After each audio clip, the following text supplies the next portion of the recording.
Ano po ang pwede kong ikaso sa taong nagbibintang sa akin na magnanakaw daw po ako? Wala naman siyang maipakitang ebidensya na may ninakaw ako kahit sa barangay. Hindi pa din tumitigil kahit ipinabarangay ko na.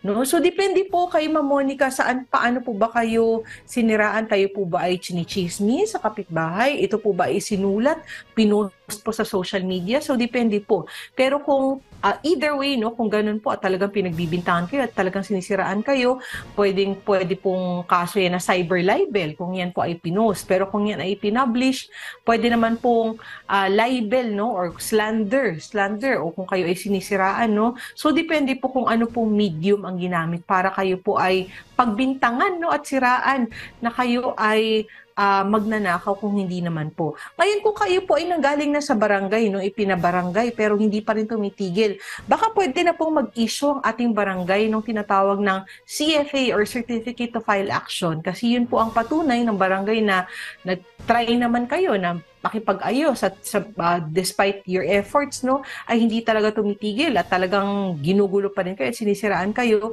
yung Certificate of File Action, yun po yung patunay na pwede na po kayo mag-file ng actual at proper kumbaga reklamo under our existing courts, no? So pwede na po yan sampahan ng kaso. Again, depende po kung ano yung ginamit na pamamaraan. Kung kayo ba ay siniraan sa kapitbahay, kung ipinost ba ito sa social media o ipinablish ba ito, no? So palagay ko sa tanong ni Monica, ito ay yung pagsasalita, no. So baka pwedeng slander, no, o kung again kung ito naman ay pinublish, libel or ipinost sa social media, which is usong-uso din nowadays, baka pwede din po yung cyber libel. So either way, basta hindi po kayo nagkasundo sa barangay, pwede na po yang file ng kaso sa ating mga korte.